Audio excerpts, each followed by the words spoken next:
How to do it. Internet marketing. Okay, so now you know why internet marketing is a big deal and how it can help you to make money, find a job, or live your dreams. So now it's time you learn the fundamentals of how to actually get involved. And to that end, the first thing you should probably learn is SEO. Search Engine Optimization. SEO is Search Engine Optimization. This means optimizing a website, an article, or both for the search engines. The fact of the matter is that Google pretty much runs the web. If someone wants to find information, if someone wants entertainment, if someone wants anything on the web, they will probably start by checking Google. Then they do a search for that thing they want. Let's say they want to buy a hat. They'll probably search for buy hats online. If you are at the top of those results, then you'll make lots of sales. If you aren't, then you probably won't. Thus, what Google says goes. Thus, Google is king. And thus, the world needs SEO. This is how you go about building content and designing a page in such a way that it will be guaranteed to show up at the top of a specific search. And this means by identifying the keyword or phrase that you want, this is the phrase that you think people will search when they're looking for content or information like yours. Once you've identified that, you can then begin to use that key phrase in your content. The way Google works is by using programs called bots or spiders. These trawl the web and automatically index pages in a massive database for Google. Then when someone searches for something, Google checks the database and looks for the most relevant content.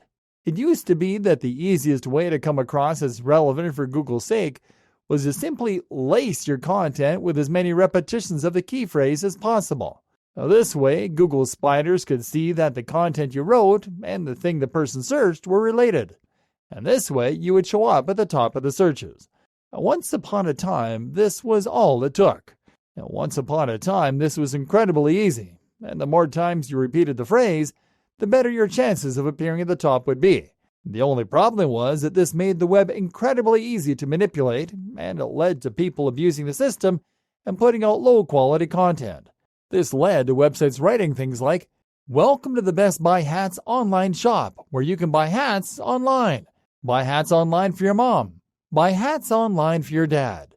Google stamped out this kind of behavior by using algorithm updates that would penalize abuses of the system and that would favor good quality content. Now, Google recommends that you only include keywords using a 1 to 2% density. That means that for every 100 words, only one of them should be a keyword. Likewise, Google also wants to see you using LSI, latent semantic indexing.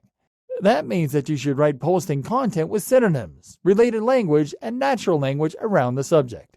Google also likes to see longer content, 800 to 1800 words. It likes to see new and relevant content, and it likes to see websites that are being updated and well-maintained. Google also now looks at bounce rates, meaning that it can tell how long someone has been on a web page and if they tend to leave after the first couple of seconds. Then that website isn't going to perform well in searches. Using all these newer methods, Google can now favor content that is genuinely high quality and that answers the user's questions. In Google's case, the customer is the user, and that's who Google wants to please. So while you should write with SEO in mind, you should also make sure that your content is great quality for the user. More on this in a moment. Other things you can do for your SEO including adding keywords in key places, such as the opening paragraph and the title, such as the file names, the names of your images, for example, and the meta descriptions and other tags. The other big cornerstone of good SEO is getting links on other websites. Google views links on other sites as being referrals, and so if you can get a link from a top website, that will do an awful lot to build trust and authority in Google's eyes. Got a link from the BBC? Then anything you post subsequently will much more easily get to the top of Google. That said, smaller links elsewhere are also useful. And note that links are how the spiders find your content in the first place. Google again doesn't want you to manipulate the search engines or to try and trick them, and so it wants to see a link's profile that's natural and organic, as though everyone at once just decided to share your content because it was so brilliant and you had nothing to do with it. This means you should have a varied range of links in terms of the quality and even the wording. Using links that are on relevant sites is a good idea for reaching the right SERPs, industry lingo for search engine result pages, and for reaching the right audience, however. Avoid trying to pay for links because this can get your site badly penalized or even de-indexed by Google.